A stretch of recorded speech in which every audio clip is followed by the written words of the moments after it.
Hello everyone. Today we're going over the best songs of all time according to you guys. I asked the question in my community tab what you think the best song of all time is, in your opinion of course, and I got a bunch of responses. So in today's video we're just going to go over them, and this is basically what we're going to do, right? If it's a song I've heard a bunch already, maybe we'll skim through it, maybe we won't. I'll give my thoughts on it, I'll rate it 1 through 10 and we move on. If it's a song I've never heard before, or maybe I only listened to once a while ago, I'll give it a full listen in this video, we'll react to it, and then I'll rate it at the end 1 through 10, and we'll just keep it pushing like that. This video is probably going to be a bit long due to the amount of comments I got, but I really appreciate everybody participating in the assignment, you feel me? So thank you guys all for that, and let's get straight into it. So starting off, we have hard to pick just one, but I would have to go with Close to the Edge by Yes. 18 minutes of the best prog rock performance ever. Incredible guitar work from Steve Howe, the best bass work ever from Chris Squire, amazing work from Rick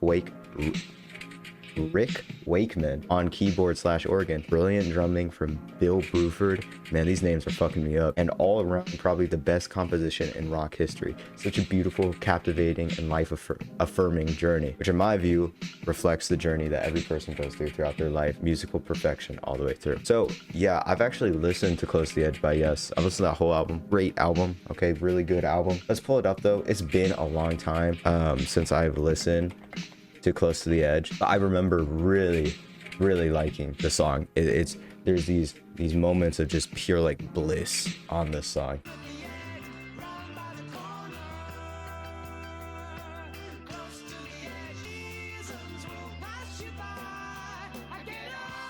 Dude, that part, oh my fucking god, what is there to say? Yeah, I'd probably give that shit a 10. Yeah, I've listened to that a few times, but I think it's been like a year, maybe 2 at this point. But that's a fantastic song. It's just it's a very flowing song. It's, as you said, it's life affirming. I think it's just the mix of how upbeat but also grand the instrumentals are, and how well the vocals pair with every single part of Close to the Edge. So I absolutely love that song. So yeah, I'd give it a 10. I'd give it a 10. Moving on, we got my current favorite would have to be Devil's Fork by Natural Snow Buildings. Absolutely masterful. 40 plus minutes. Oh, well, fuck, of absolute engorgement of deep landscape. The instruments is exceptional, as well as mixing, production, etc. Incredibly hard to make a 40+ minute track interesting. Natural Snow Building does it with complete ease. It drones and drags in all the right places, while also knowing where and when to switch things up.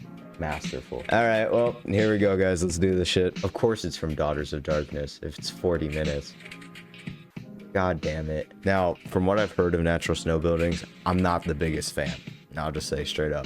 I've reviewed the Dance of the Sun and the Moon, I think it's called. I might have gotten the moon and the sun part flipped. I felt like it dragged in the wrong ways on that album. Let's give this a listen, and let's see how we like it. Okay, immediately just starts. I assume it probably transitioned from the last one. There's a lot of what sounds like, I don't know, like distortion or something. I think it's just very lo-fi, which I like. It gives it a more of a kind of a raw feeling to the instruments. Something malicious is brewing in the music.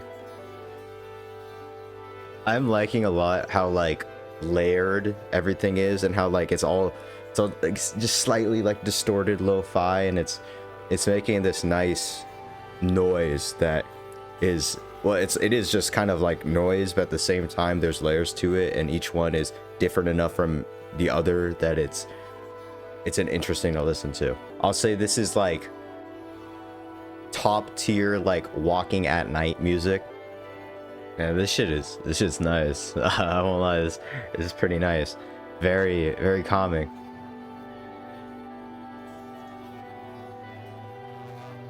Ooh, wait, hold up.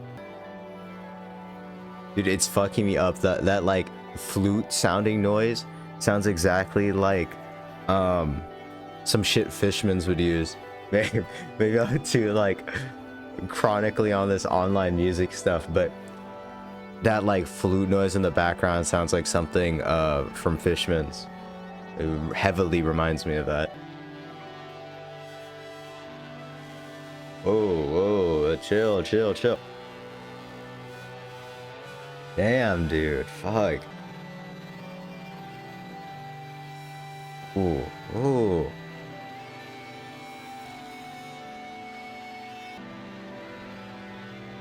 I think so far, about like 16 minutes in, I would describe it as haunting, but like beautiful. Because I mean, if something's haunting or haunted, I don't think it's necessarily scary.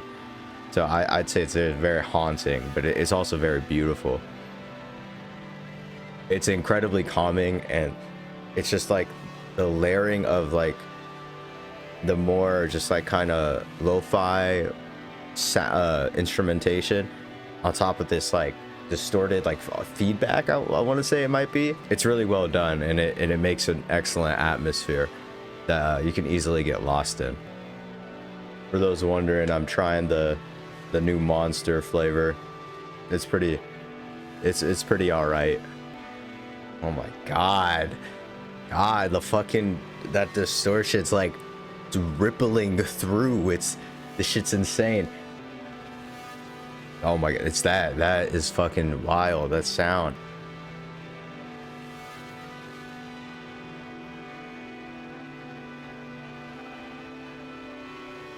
I will say we're about halfway-ish through, and yeah, it's definitely held my attention. It's not like that, it's not boring,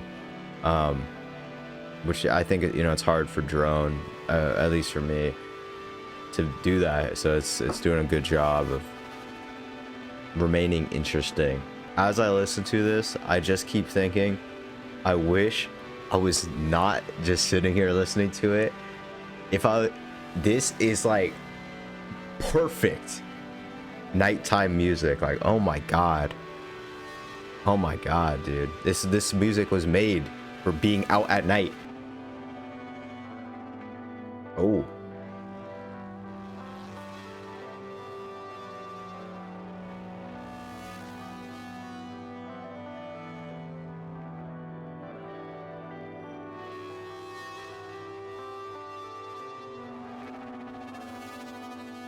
oh, I feel like it's fucking tearing into my soul. Those vocals?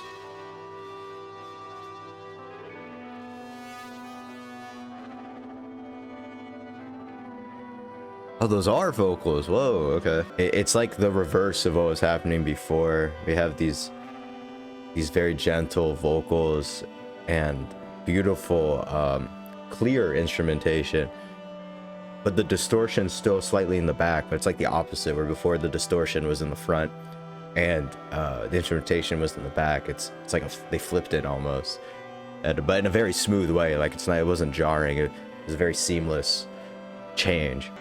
Oh, it's coming back. It's coming back. That's a bit loud.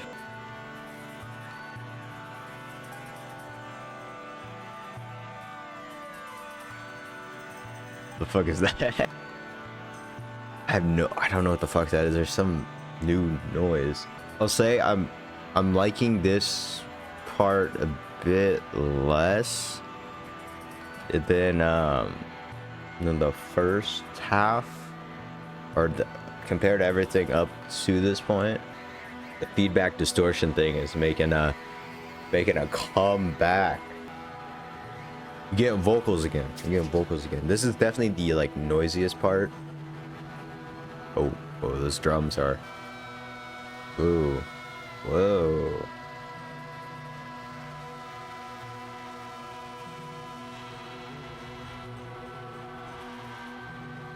What the fuck is that? So I'm gonna assume female vocals they're like coming up close, and they're going back, and they go back, and that's kind of it. You can hear them like in the very background, and this is taking a change from where we started. There's like some like Bloodborne type shit, like some like Dark Souls stuff. Oh, wait, hold up. What is that?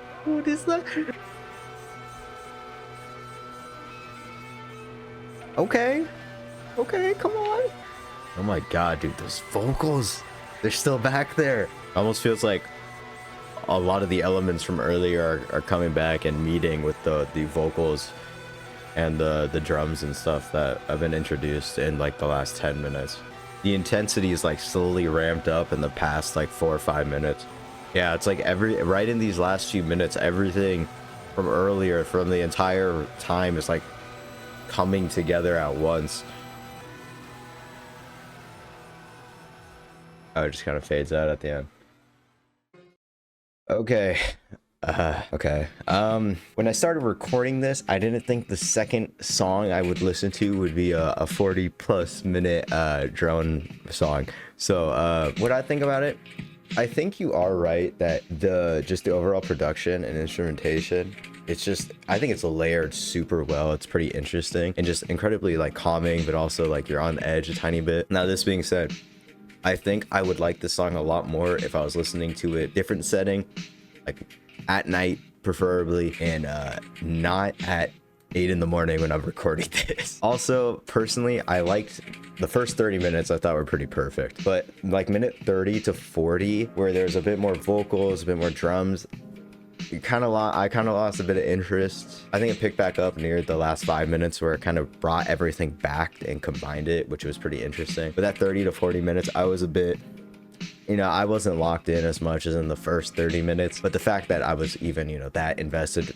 in 30 minutes of music is, a feat in itself. So overall, I liked it. I'd probably give it like an 8 out of 10 for Devil is Fork by Natural Snow Buildings. I'd probably, like an 8 out of 10. Drone is still a genre that I'm not the most familiar with, but it's definitely very interesting, and it's very layered, and because of that, the atmosphere on this song is thick as hell. All right, next we have Reckoner by Radiohead. Of course, classic song. Amazing singing by Thom. As you know, Thom Yorke. The orchestral strings from Honey at the end. Overall beautiful melody and great groove. From a technical standpoint, it's great, but even great for a universal, accessible listening experience. Very true. Reckoner is my favorite song off In Rainbows, and it's been for some time now. I think it's just incredibly like hypnotic, and just the way, as you said, the groove of it, very easy to get into, and Thom Yorke's vocals sound damn near angelic on that track.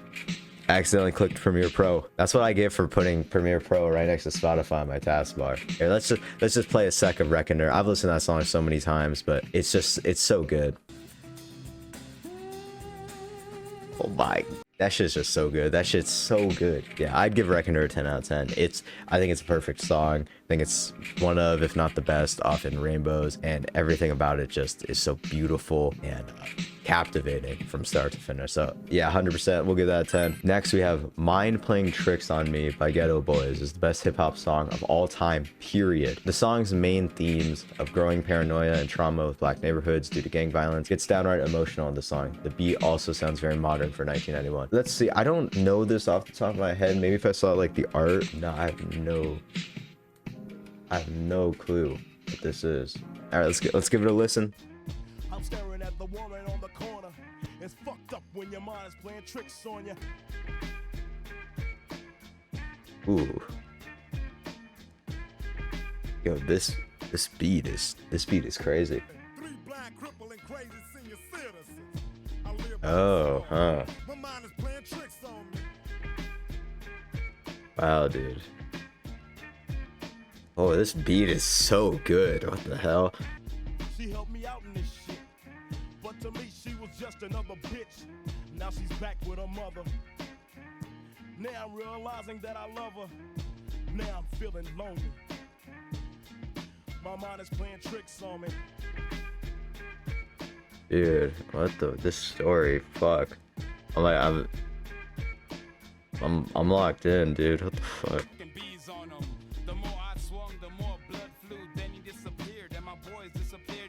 Oh, what the fuck? I felt just like a fiend. It wasn't even close to Halloween. It was dark as fuck on the streets. My hands were all bloody from punching on the concrete. God damn, homie. My mind is playing tricks on me. Yeah, that was a good song. That was a really good song. The beat was very catchy. It had a really nice kind of groove to it, but at the same time, it wasn't overly complex. It was very simple, which I think is good because it allowed the members of Geto Boys to very clearly rap and tell the stories they were telling, which are incredibly captivating. That's some shit, because genuinely like twists and turns in what they're saying. Yeah, but the sheer paranoia they're facing, where they're worrying about these things that aren't even there, is not only ruining their own lives, but horribly affecting the people around them as well. It's just that's a fucking, that's a really good song. I agree with everything you say. I'd give that shit a 10. That was a really good song, incredibly captivating, and very, very interesting from start to finish. Okay, next we have Sleep by Godspeed You Black Emperor. 23 minutes of pure musical mastery. Now, I've listened to Sleep a lot at this point, and yeah, it's my favorite song off Lift Your Skinny Fists, like Antennas to Heaven. I think it's just so fucking large. The way Sleep like goes in and out of these more subdued moments to this, it sounds like a fucking storm of noise and music, is insane, and it just makes a very visceral fucking experience. It's been a while since I listened to it, so we'll skim through it real quick. As this part where we slowly build, and then it's just that explosion, and then mellows in and goes. It's insane. It's fucking insane.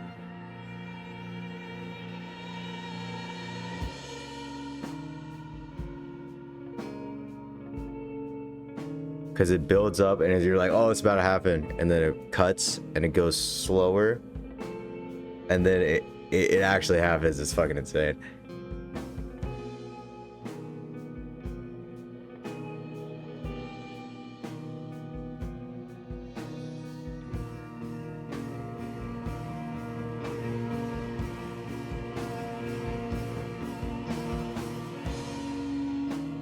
This is what I mean.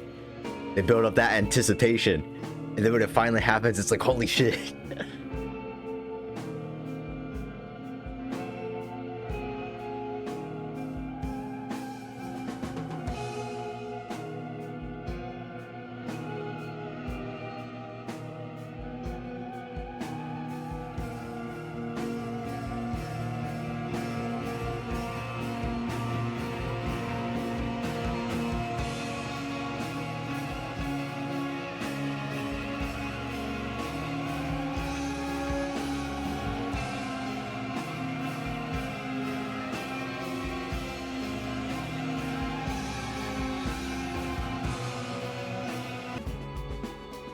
Dude, and then the part near the end where it's like the pace picks up, and then we have this big explosion that ends. Anyways, yeah, Sleep is a 10 out of 10. I think it's the best song off Lift Your Skinny Fist. It's maybe the best post-rock song the genre's ever had. In my opinion, maybe The Sound by Swans is better, but it's definitely one of, if not the best songs of all time. I think Sleep is just it's a perfect song that has so many emotions in it and is so captivating, like holy shit. Like, and the song is just, it's incredibly engaging and emotional through its like passages and shit. It's just top tier stuff. Next we have Lilac Wine. I think it's the best cover of all time. Jeff Buckley sang it so delicately and drunkily desperate that I felt every word. The song itself is great too, with lots of intimate and descriptive lyrics. I just can't get enough of it. I've listened, I believe this is from Grace by Jeff Buckley. I've listened to Grace once, and honestly, I don't really remember this song. So we will give it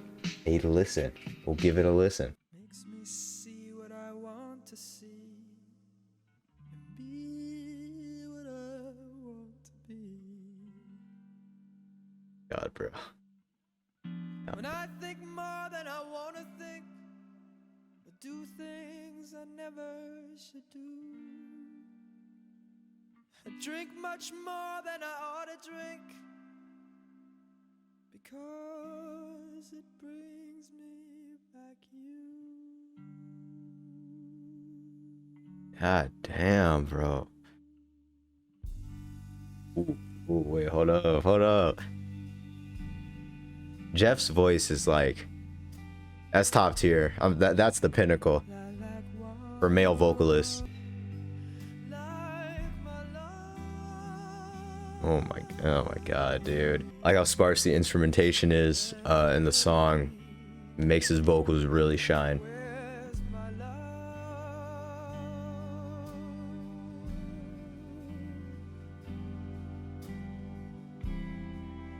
Oh, it's picking up though. Hold up. God, Jeff, come on, chill, bro, chill. Oh my, yeah, they gotta stop dropping the piano. I can't.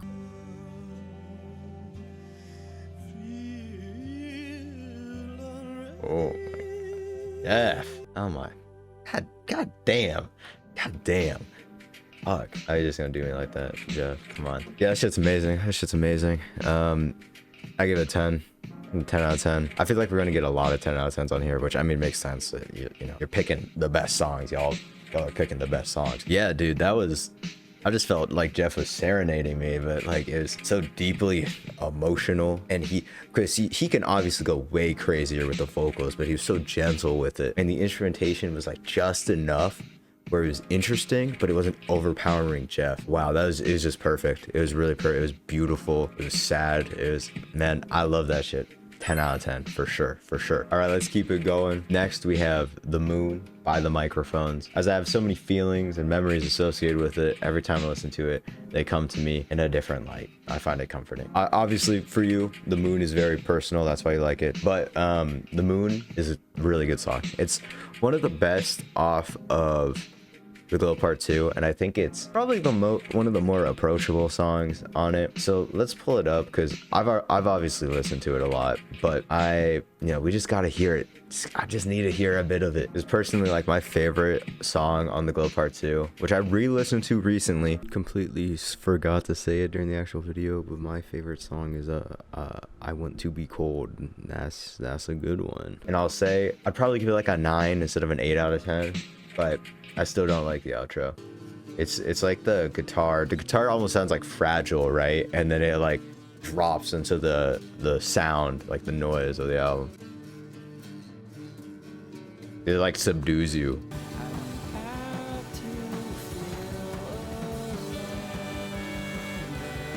Top tier stuff, dude. Again, I'm gonna keep giving out so many 10s, but yeah, that's a 10 out of 10. It's one of the best songs in The Glow Part 2. Just the way the guitar kind of calms you, and then immediately it drops into this, and just from my memory, I want to say Phil was talking about it's like moving somewhere new and away from the relationship, but still like, so many emotions are tied to the relationship. The whole song feels deeply emotional, but it's also incredibly just nice to listen to. Like, it sounds really good. So yeah, I think it's a good pick. The Moon by The Microphones. Next, Shine On You Crazy Diamond by Pink Floyd. Half an hour long if you combine all the parts. Hey, that's cheating, but I mean, I guess technically every second of the song builds an absolutely stunning atmosphere that no other song has been able to replicate for me. It was written as a tribute to former bandmate, Sid Barrett, who suffered from a lot of mental issues, heavy drug use. The way parts 1 to 5 open the album and part 6 close the album, those parts somehow fit better where they are than if they were all one after another. I'm not gonna pull up this one because I've listened to it a lot.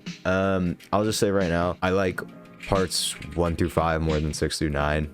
Personally speaking, yeah, the whole thing, just like the story behind it with Sid Barrett, and then like the other story where they were like why they were recording Wish You Were Here, like the whole album, how Sid Barrett went into the studio and they didn't recognize him and shit. It's a wild story. But Shine On You Crazy Diamond is incredibly emotional. I never feel like the song drags. I feel like it just really eases you into this contemplative, kind of mournful mood. It's a swan song to their friend when they made it. They had no clue where the fuck he was, and it's just incredibly beautiful and emotional.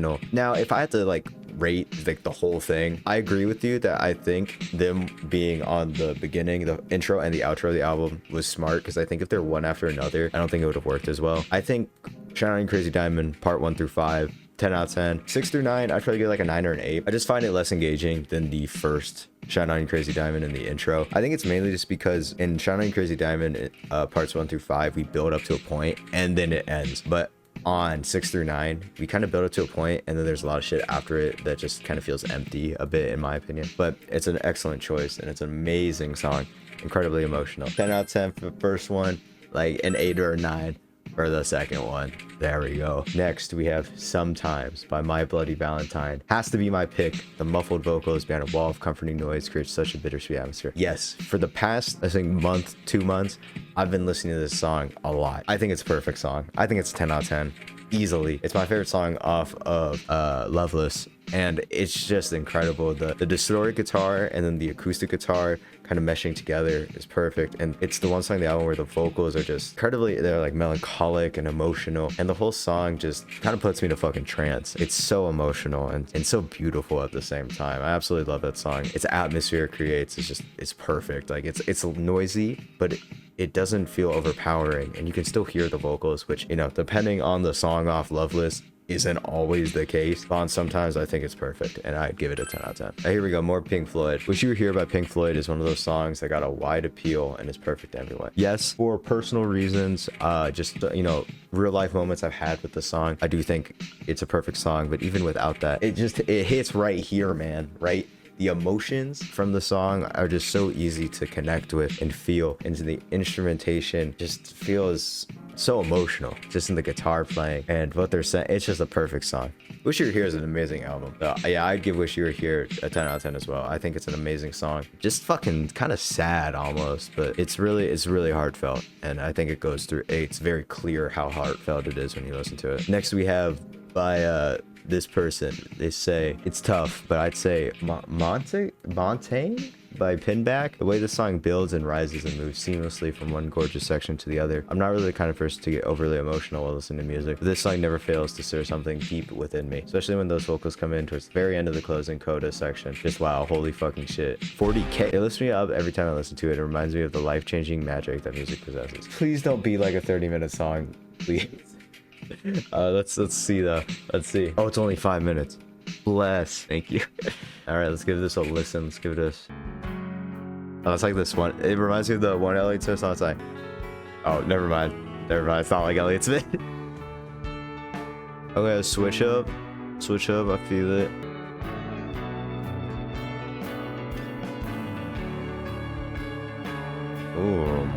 Oh my god.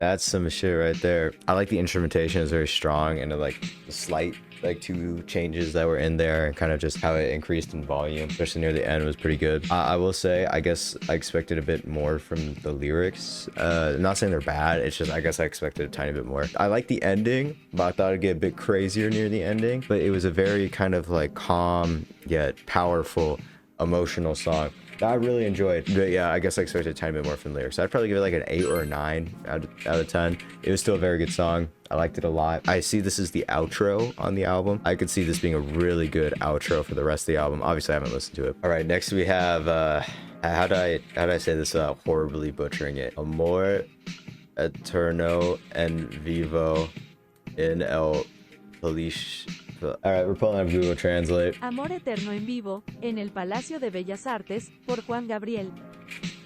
That is the next song we have. All right, so let's give it a listen. Oh, live song.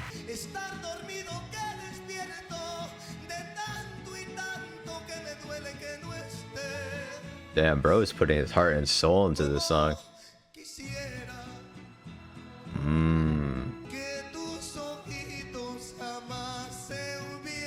Dude, oh my god. You could hear the emotion. That's... Oh, damn. Okay. Oh my god, bro. Holy shit. Okay, dude. It sounds so cinematic. It sounds so like larger than life. Oh, wait, is there choir? Maybe that's the audience singing though, because this is live. That's pretty nice. That's a cool touch though. Oh. Bro stepped away from the mic for a sec.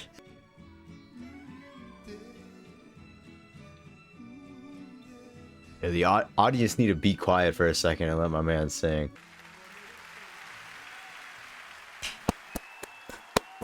Real shit. Now, that song was good as fuck. The emotion in his voice, there's times where he sounded like he's about to cry. Like that was insane. And he really hit some highs. And the music, or my bad, the instrumentation in the background felt very cinematic. It wasn't like too complicated, but it was just like large enough to just make his voice sound more powerful. I really liked it. I'm gonna give it an 8 out of 10. My reason for that is because I can assume, due to its length, that he's probably telling like a story. And if you couldn't tell, I don't understand Spanish. If I understood Spanish, I feel like I would get a lot more out of this track. That's not to play the track down, because I think it is very good.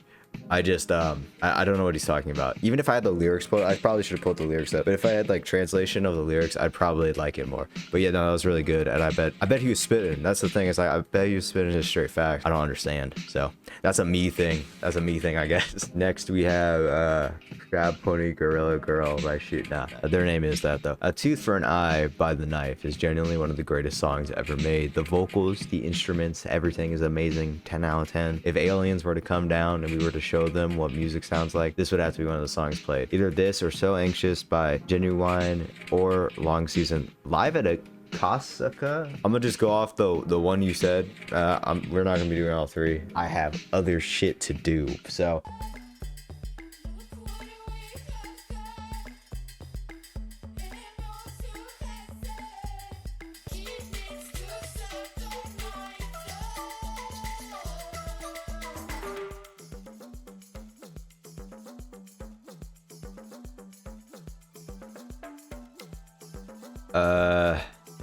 this is interesting. Oh, whoa, this vocal is what the fuck.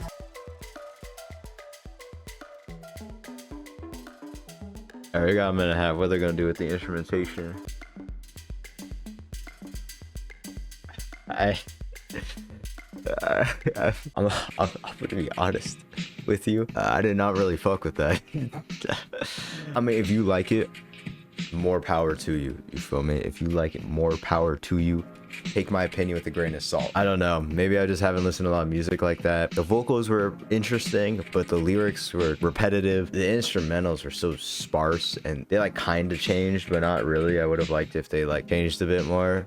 And that ending portion, like the minute and a half, 2 minutes of just instrumental, and it got less and less. It just was really whatever to me. Yeah, I'm not feeling that one, I'll be honest with you. Again, take my opinion with a grain of salt. If you like it, you like it. I'd probably give it like a 4 out of 10. I didn't really like that one at all, if I'm being honest. It was very whatever to me. Next, we have New Grass by Talk Talk. It makes me cry nearly every time and puts me at peace. I have not listened to Laughing Stock so damn long. It's been like 2, maybe 3 years at this point, but I remember liking this song, so let's give it a listen, because I don't remember exactly. Of course, you know, Talk Talk, Laughing Stock, by many considered the first like post-rock album, if you care about genre naming and whatnot. So let's give it a listen.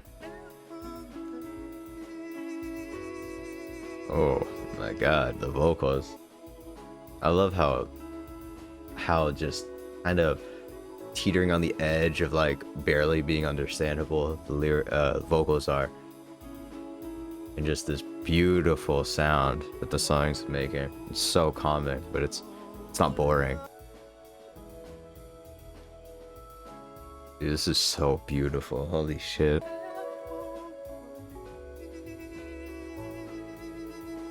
Oh my god, dude. Oh my god, dude. The instrumentals are just, they're like so sparse, but they're also so constant. They never feel overpowering, but it constantly feels full. Oh yeah, man, what an incredibly beautiful piece of music. Damn. You said puts me at peace. That's exactly how I felt listening to it. It's definitely strange, because I think when a lot of people think of post-rock, they think of like these grand, like huge, like earth-shattering music, like Godspeed, You Black Emperor, right? They're obviously like the poster child of post-rock, but it started off, I mean, I don't think Laughing Stock wasn't ever trying to do that. I meant on Laughing Stock, Talk Talk wasn't trying to do that. They were just trying to make these gorgeous, beautiful, I guess, soundscapes, if we want to use like nerd words and shit. But yeah, no, that's really nice. The vocals feel so fragile, and they switch between like going up and like barely being audible so easily, and the way they just kind of fit on this sparse but beautiful and full sound that is on Newgrass is just, it's amazing, and it's incredibly peaceful and just beautiful. I would 100% give it a 10 out of 10. I think it's an amazing song. I really need to revisit Laughing Stock. It's been quite some time, but that was fantastic. That's awesome. That shit's good as fuck. 10 out of 10.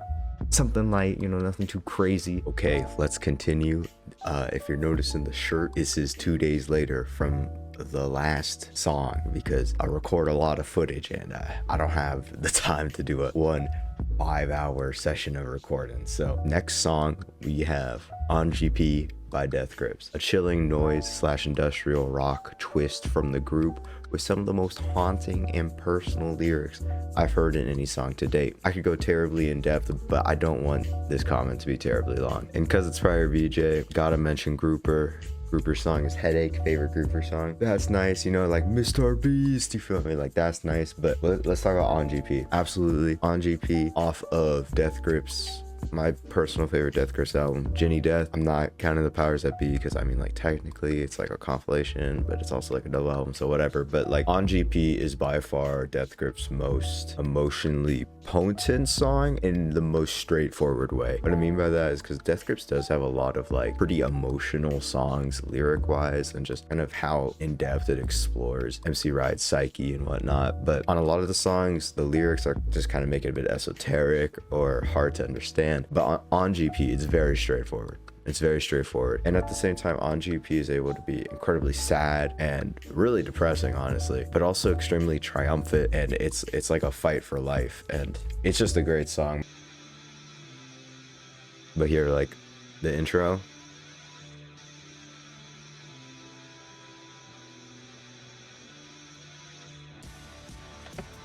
This shit, where like he meets with death, and then it's like,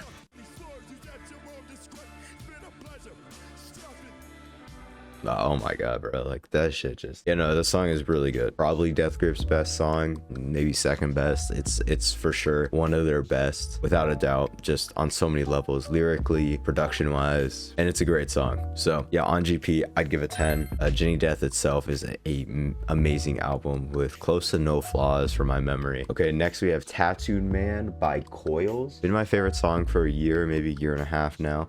I think it's flawless in pretty much any way, and transports me to another world whenever I hear it. 6.5 minutes of post-industrial at its best. It was also on repeat at a very key point in my life. All right, let's give this a listen. I have honestly no clue what this is. So, oh, it's this. What's this, the Ape of Naples? Is that what the album's called? I know this album has a lot of like a lore behind it, right? I don't really know much about this. I've never listened to this album, but let's give this a listen. I got a long intro. I'm waiting for something big to happen, like a big drop, because you said it was post-industrial. Oh, these vocals sound like it's like underwater almost. This is interesting. You said post-industrial, so I guess I was expecting something louder, a bit more abrasive, but maybe it's gonna happen and we just haven't gotten to that point in the song yet. Who the fuck groaned in my right ear? Alright, that's cool. Bro, this guy's gotta stop moaning in my right ear. This is okay.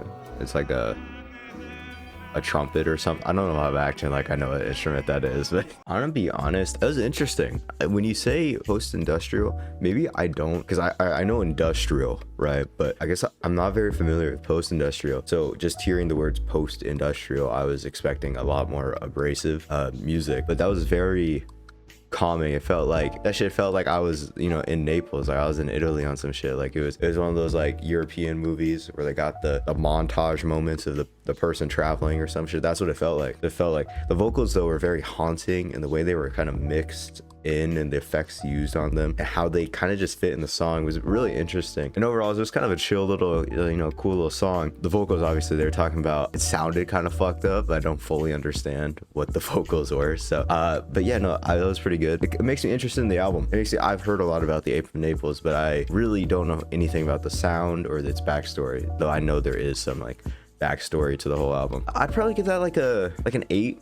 out of 10. I think it's mainly my expectations were different, and I go into it and I got a bit disappointed because I kind of wanted to hear something loud, but it wasn't bad. I think it was just a tiny bit repetitive, but yeah, I still liked it. I enjoyed it. It was a very cool, chill track. So yeah, I give it like an 8 out of 10. All right, next we have Below the Salt by Unwound. What a way to end your discography. Is this on The Leaves Turn Inside You? Oh, it is. So Leaves Turn Inside You, I've listened to like once or twice, and it was like, I don't know, like a year or two ago. I honestly don't remember anything except I remember Terminus, Treachery, One Lick Less, like basically the first like 5-6 songs. So let's listen to this. Oh, it's 10 minutes. Y'all killing me with these song lengths. I can't lie. Below the Salt. So I assume Who Cares is this is like a bonus track that Spotify just included it. So Below the Salt, the final. Yeah, I do like what I heard from Unwound, kind of that post-hardcore, post-rock mix. So let's give this a listen.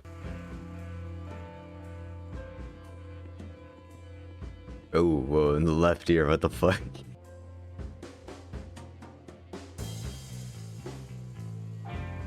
I'm really liking how this is building. It's just slowly adding more elements, but it's also remaining interesting. That's why, it's like 3 minutes of the 10, but it's still. Oh, dude, that's so nice. That's so nice. Oh, just the drums? Oh, yeah.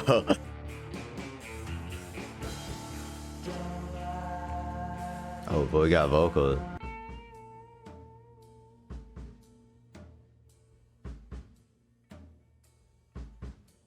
Again, we kind of...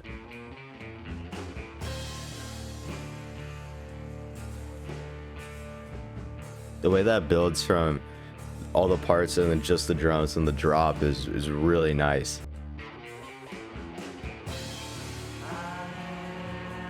Oh, well, hold up.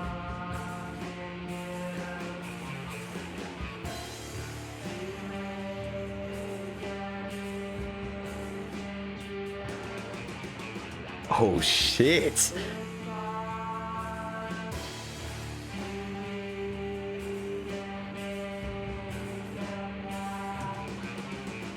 Oh my god, dude, those drums.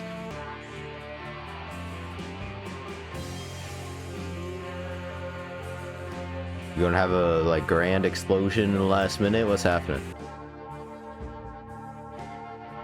Okay, we get like a chill little outro for the song. So that was Below the Salt by Unwound. Good song. I guess I was expecting, my only complaint was I was expecting there to be a moment where it really got crazy. Because the whole song where basically they had like all the elements, then it dropped to just the drums, and we ramp it back up and vocals came in. Rinse, repeat 3-4 times. I thought overall it was pretty good, pretty enjoyable. It never felt like boring or like we were just doing it to doing, or these parts were just there, like they weren't building to anything. I will say I wish the ending was a bit more explosive. I guess that's just a personal taste sort of thing, and I assume it's the outro. You said the way to end their discography, so it's the outro to Leaves Turn Inside You, and from what I've heard of the rest of the album, that very much fits the mood of that album. So it was really good. I really liked it. Again though, I wish all that building in the song ended at a bigger moment, but it was a really nice song and it was very hypnotic and just made me like really in that groove.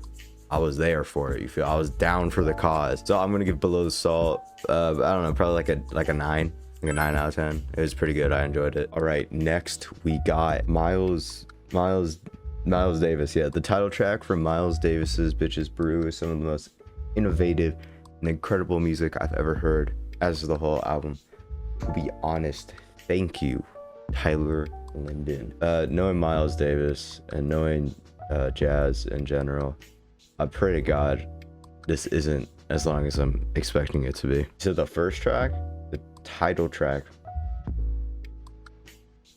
never mind, it's 26 minutes. Fuck! All right, well, let's get to it. Listen, guys, I don't like hate long songs at all. In fact, a lot of my favorite songs are like really long, but truth be told, it's a bit draining. It's a bit, but let's get straight into it. Honestly, yesterday, I'm just still in shock. Yesterday, that second song I listened to, the Natural Snow Building Zone, is 40 fucking minutes. So, all right, Bitches Brew, self-titled track from Bitches Brew. Yeah, I'm fucking jump scaring. Miles Davis is trying to jump scare me.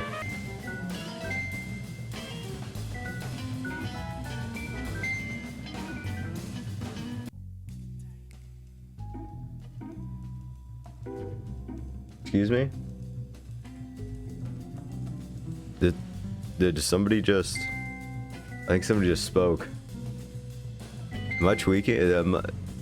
Y'all heard that, right?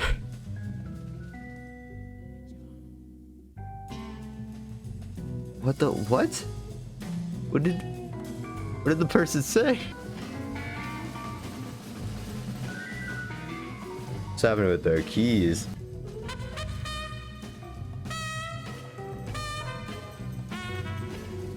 Okay.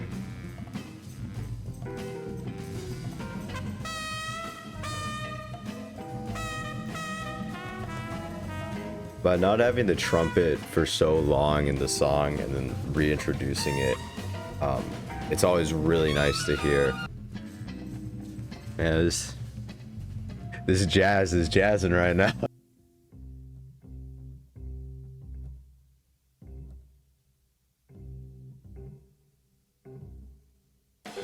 Oh, okay, there we go. There it is. Yep.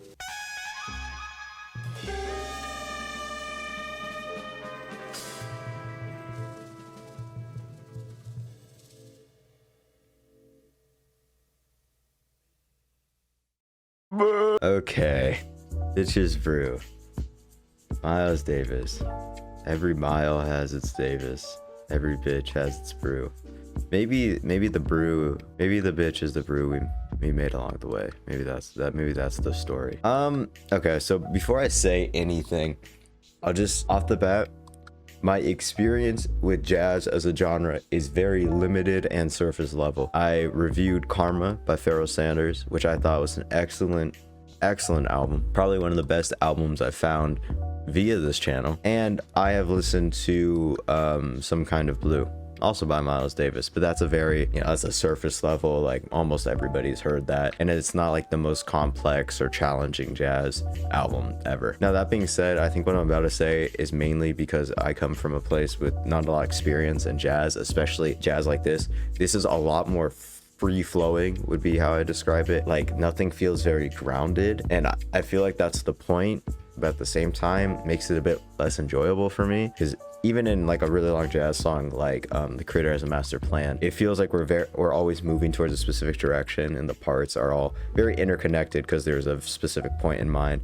and there's like a driving to it. In this track, A Bitch's Brew, it's very free-flowing. Everything, like, it feels like it's happening for a reason, but it's not necessarily connected, and things are kind of just happening. Again, I think it's mainly just because of my lack of experience in jazz, so take what I'm about to say with a grain of salt, okay? It's just my opinion. I don't know, probably like a 5 or 6 out of 10. I just wasn't really feeling it, to be honest. I just wasn't really feeling it. And again, I think it's just because of my lack of experience listening to jazz, and this being just, in my opinion, a very challenging piece of jazz. It was interesting, but I can't really say I liked it at all. Next, moving on, we have After the Flood by Talk Talk. After the Flood is possibly the most beautiful, devastating, and serene 9-minute epic piece of music I've ever heard in my life. And Mark Hollis's vocal performance makes it even better. If I remember, this is the intro off Laughingstock. Am I right about that? Never mind, I was fucking wrong. I have it liked though, see, because I do remember this song. We'll listen to it because I don't necessarily recall, like I kind of remember it, but not really. So let's give it a listen. Let's see how we're feeling about this one. We've listened to Newgrass also in this video. Similar to that, it's just they make a very nice, chill, but extremely comforting and also interesting atmosphere in the song.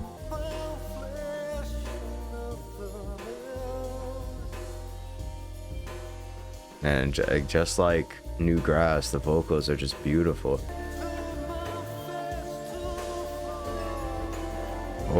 Oh my god, dude.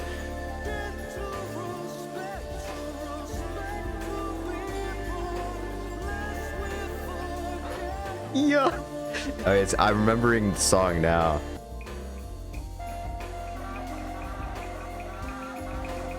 Woke me the fuck up.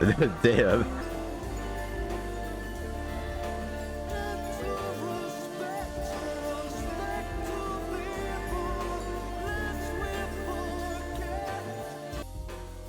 We just get what, like a chill outro? Okay, that's what we like to see. That's fine, that's cool, that's cool. Okay. What you said, yeah. Devastating, serene, 9-minute epic piece of music. Vocals, performance. Yeah, the vocals, in my opinion, were for sure the highlight. The main chorus, you know, as you said, the dead to respect to be born, lest we forget who lay. Talk lays a pretty like chill, serene foundation. But then when the vocals ramp up, it gets more passionate. For the chorus, the 2 times we hear it, the vocals do the same. They swell up, and it just makes his vocals and that whole part of the song incredibly emotional and just in your face in a way that's awesome. It's really good. Truth be told, the kind of noise put in front of like the backing, the bass instrumental in between the second in between the first chorus and the second verse was interesting, to say the least. I didn't feel like it was out of place, but I can't necessarily say like that was a banger. Like it felt like it fit, but it did lower my enjoyment of the song a bit. I think if I compared this to the other Talk song we listened to in this video, Newgrass, I probably would say like Newgrass a bit more just overall. But the song is incredible, especially that chorus, and those vocals are top tier stuff. Okay, top tier. So I'd probably give it like a 9 out of 10. 9 out of 10 for After the Flood Talk. Hey guys, if you're still watching at this point, first I'm gonna say thank you. I hope you enjoyed the video. Tell me what your favorite songs are of all time in the comments below. Tell me what you thought about the songs mentioned in this video, what you would score them, you know, stuff like that. Basically what's happening is I have a ton of responses, as I mentioned in the beginning of the video, and because of that, I've decided that I'm going to try to split this into multiple parts. So you can expect maybe like 2 to 4 parts, and this is just going to be the first. I just got a ton of responses, and I do want to include every single one I got. And because of that, instead of a 4-hour video, I'm going to make a few hour-long videos. But again, I hope you guys enjoyed. Look forward to the next one. Do whatever you want, you feel me? But have a good day. Have a splendid evening, morning, or night, wherever you are. And yeah.